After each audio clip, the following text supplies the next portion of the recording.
Hello, beautiful soul, and welcome back to your sanctuary of peace. I'm so glad you've chosen to be here with me tonight, in this quiet moment that belongs entirely to you.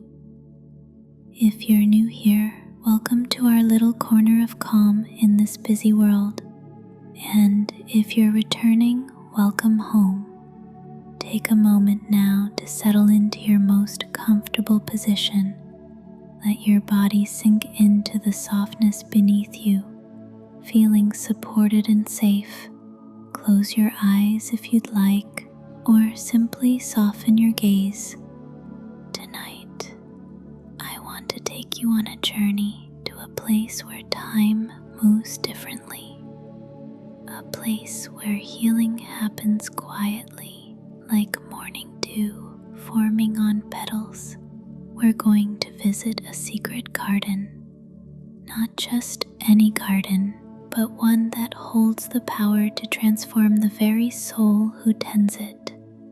This is the story of Eleanor, a woman who thought she had lost her way until she discovered that sometimes the most beautiful transformations happen in the most unexpected places. As we walk through this tale together, let each word wash over you like gentle rain on thirsty earth. Let yourself drift deeper with each breath, knowing that you're exactly where you need to be. The only thing you need to do now is breathe and listen, and let yourself be carried away to Yorkshire's most magical secret.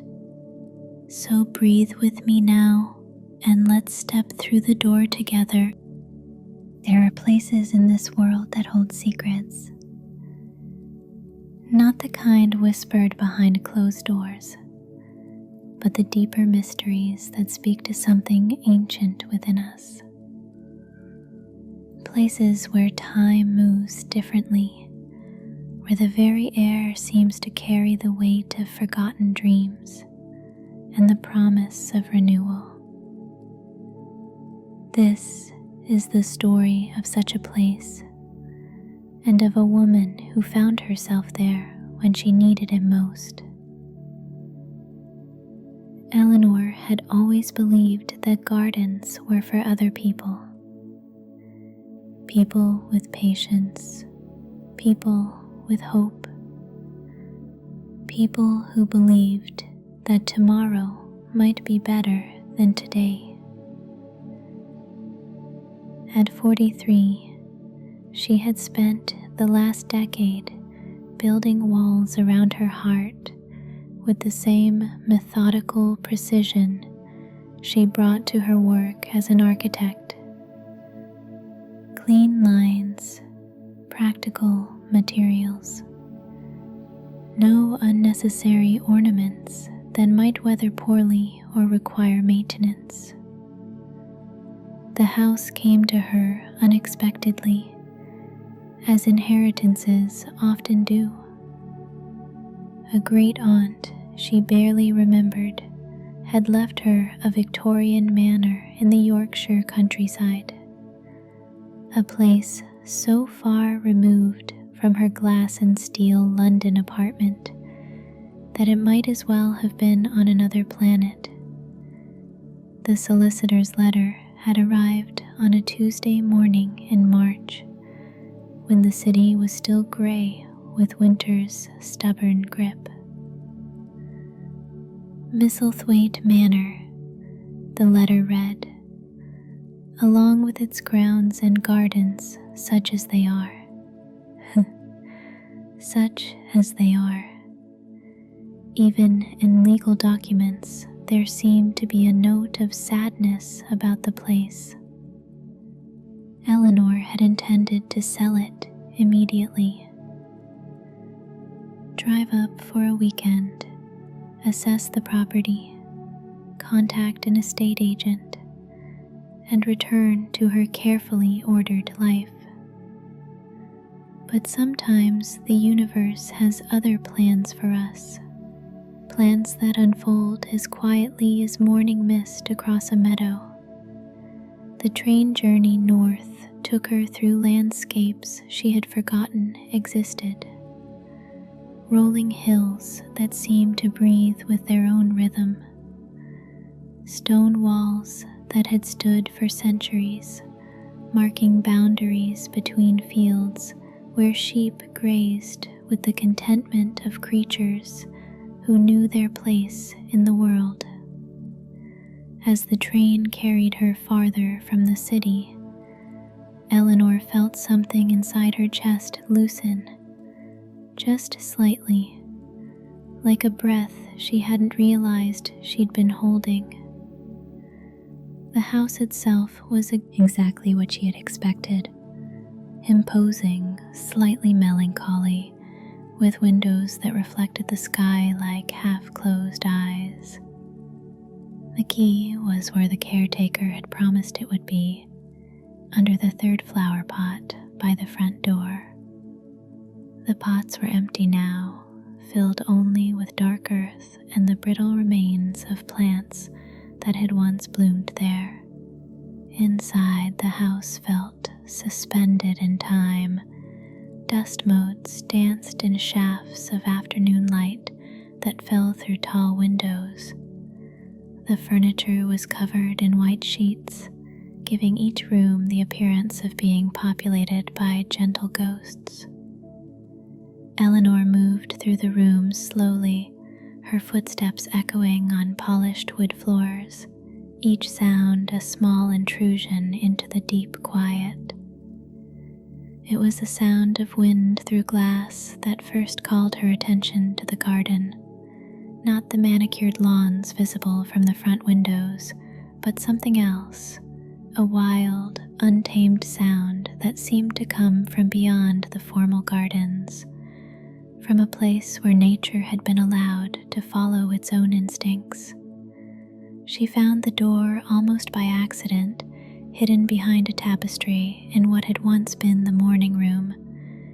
It was smaller than the other exterior doors, painted green and slightly warped with age.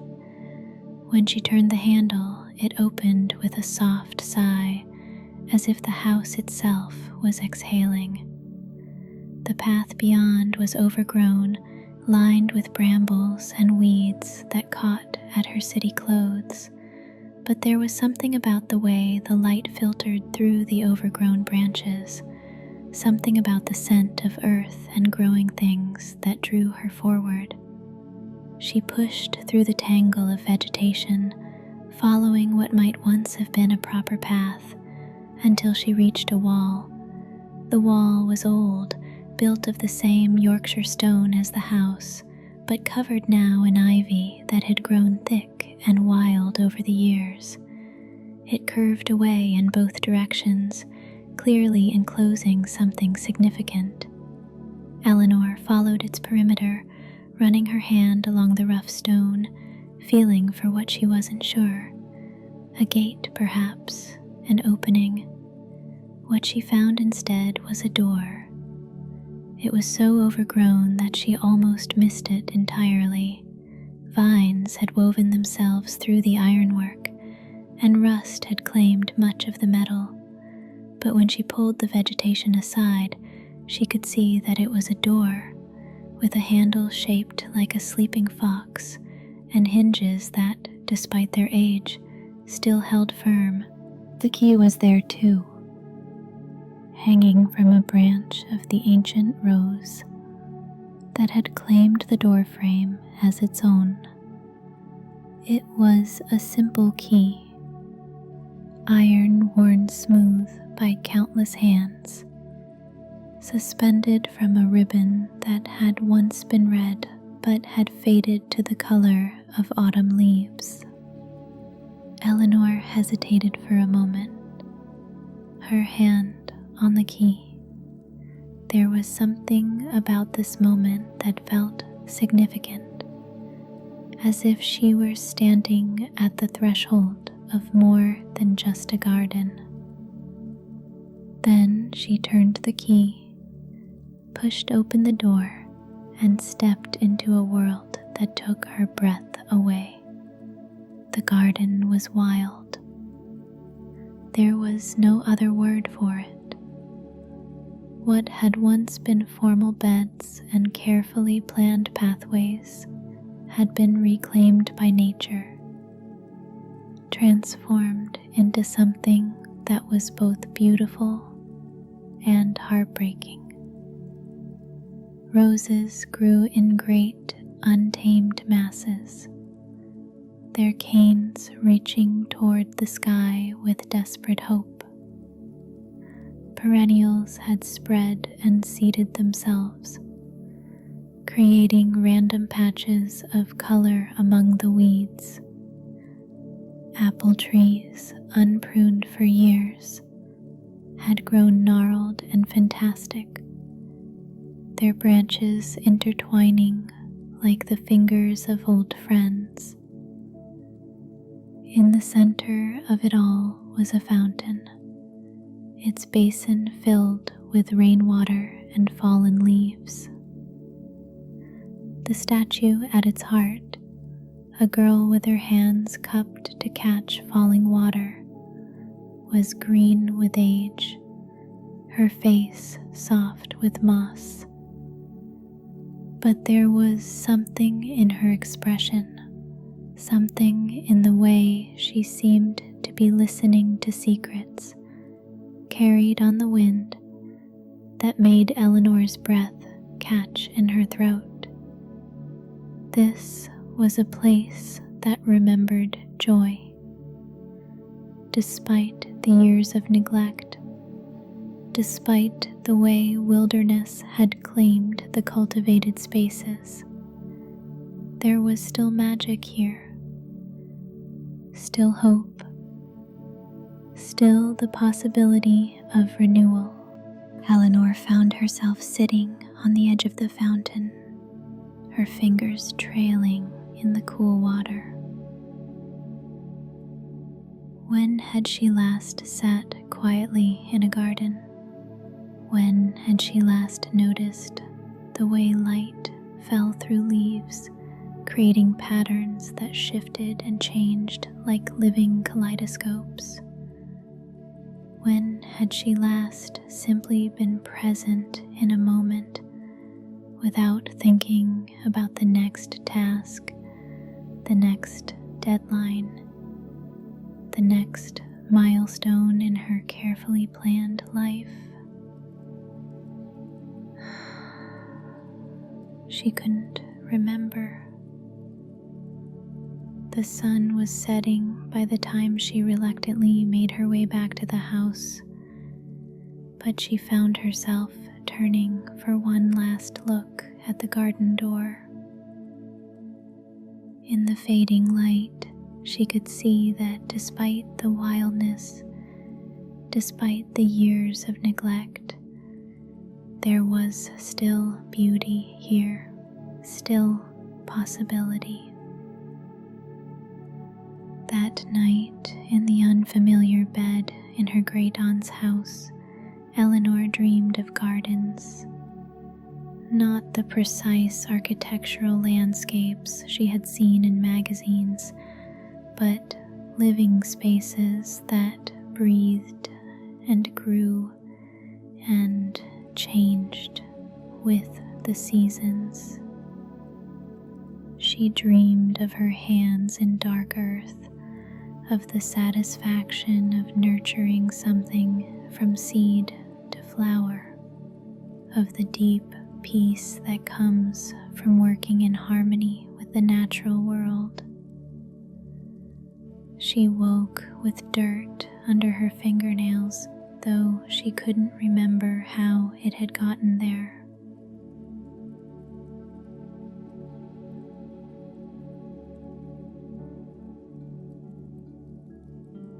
The next morning brought rain, but Eleanor found herself drawn back to the garden despite the weather. She stood in the doorway, watching the way the drops caught the light as they fell from leaf to leaf, listening to the soft percussion of rain on stone and earth. The garden seemed different in the rain, more mysterious, more alive. Steam rose from the warming earth, carrying with it the scent of growth and renewal. She spent the day exploring, really exploring this time. She found the remains of a greenhouse, its glass panels mostly intact, filled with the ghosts of plants that had once thrived there. She discovered a small shed, its door hanging open, tools still hanging on the walls where someone had left them decades ago. The tools were rusty but serviceable, and Eleanor found herself lifting a small hand rake, feeling the weight of it in her palm. It was a good weight, a purposeful weight. She started small. A few hours each morning, clearing the weeds from around the fountain. It was meditation in motion, this careful work of separating what belonged from what had simply taken root where it didn't belong. Her hands, so accustomed to keyboards and blueprints, remembered an older knowledge, the feel of soil, the resistance of roots, the satisfaction of creating order from chaos. But this was different from the architectural order she was used to creating. This was organic, flexible, responsive to the needs of the living things she was tending. When she found a self-seated foxglove growing in what had once been a formal bed, she didn't remove it. Instead, she cleared the weeds around it, giving it space to grow. When she discovered a family of robins nesting in the climbing rose, she worked quietly around them, careful not to disturb their domestic peace.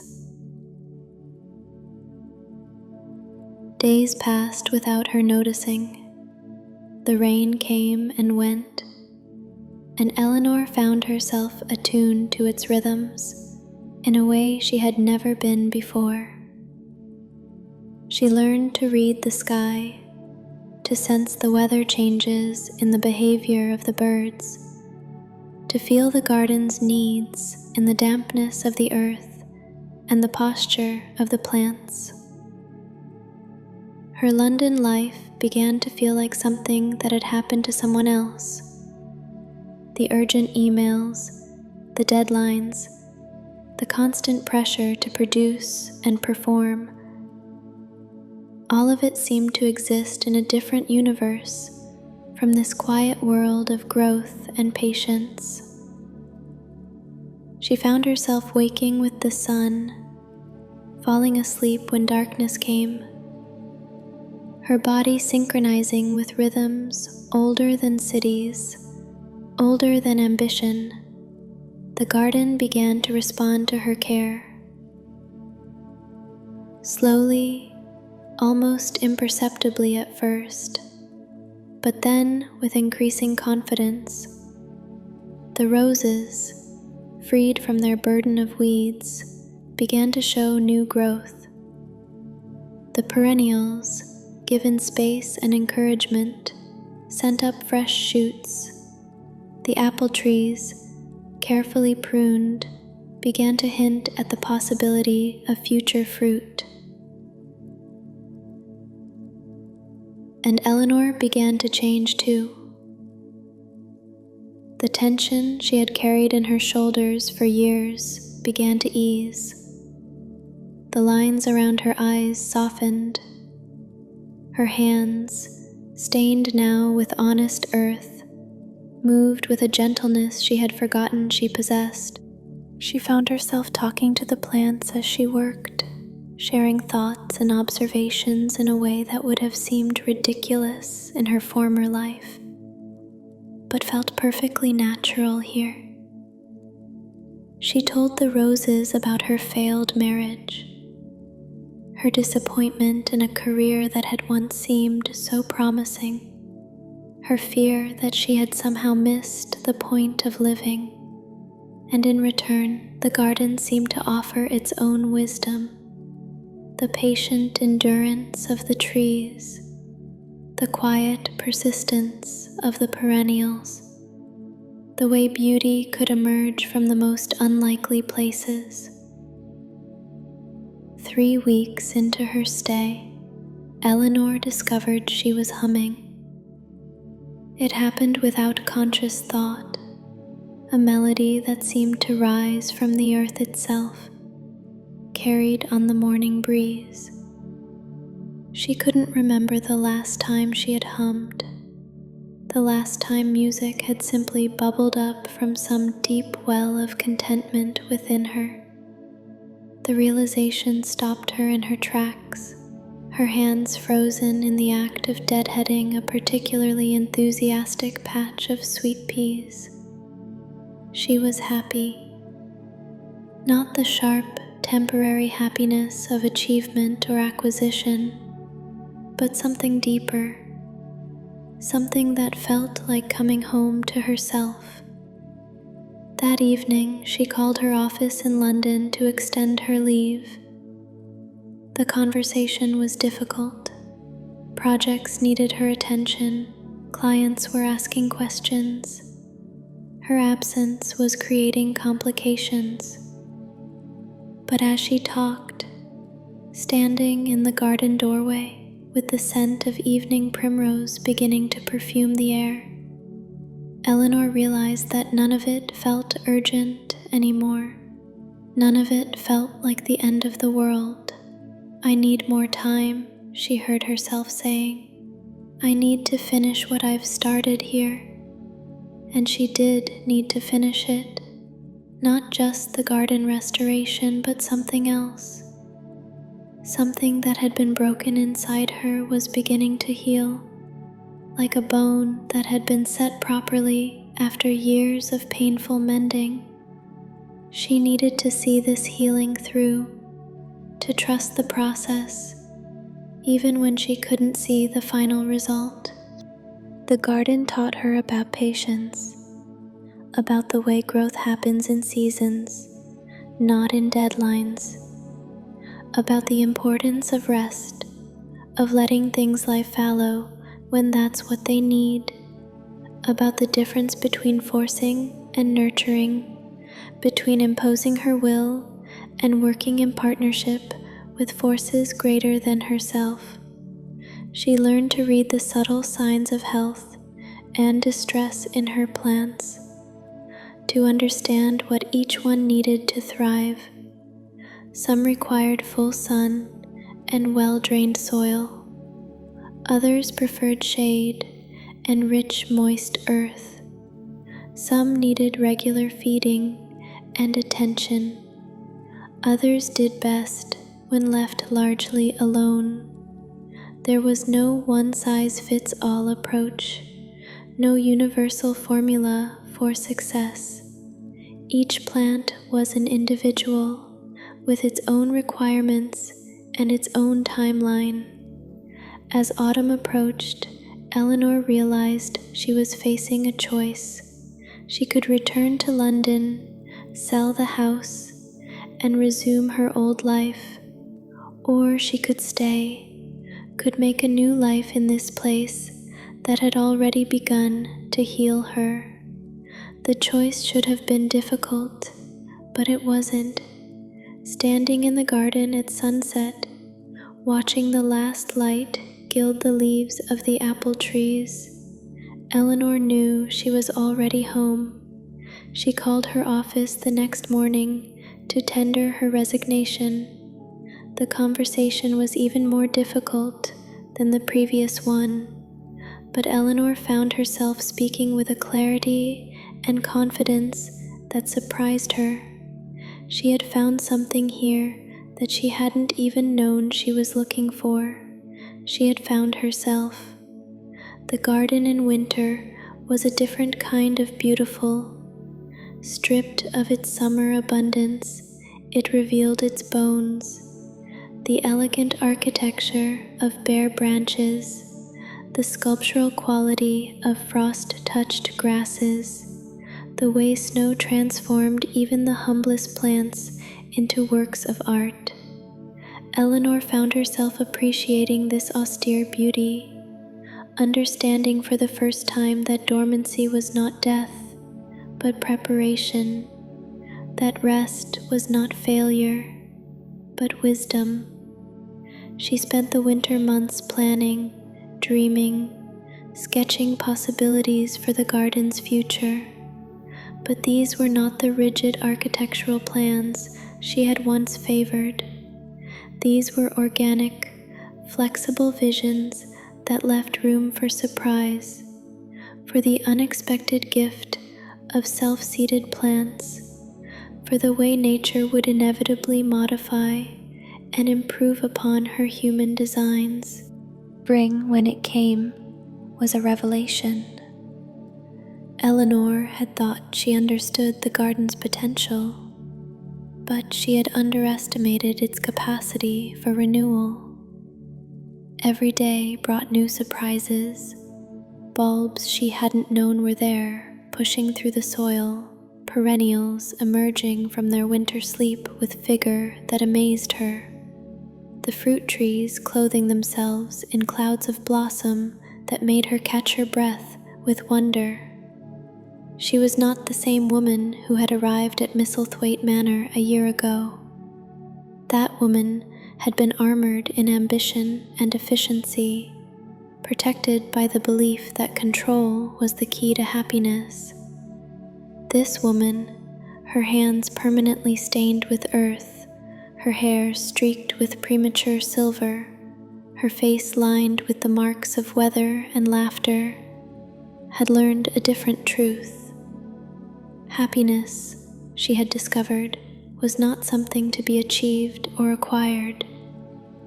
It was something to be cultivated, day by day, season by season, with the same patient attention she gave to her garden.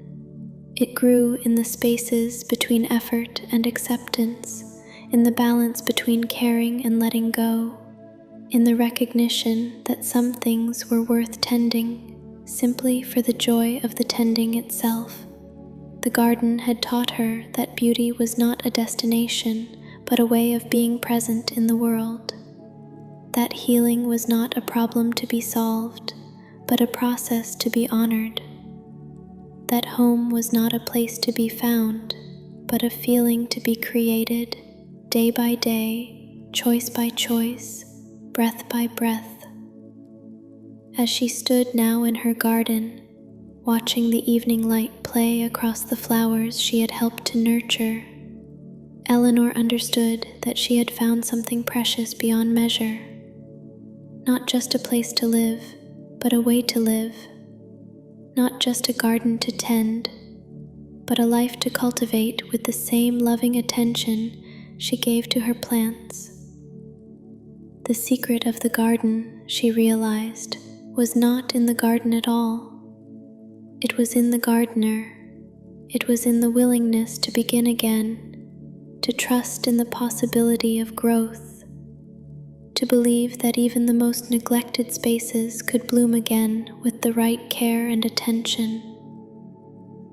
And in the gathering dusk, as the first stars appeared in the darkening sky, Eleanor smiled and knew that tomorrow would bring new growth, new possibilities, new reasons to be grateful for the unexpected gift of this place that had taught her how to tend not just a garden, but a life.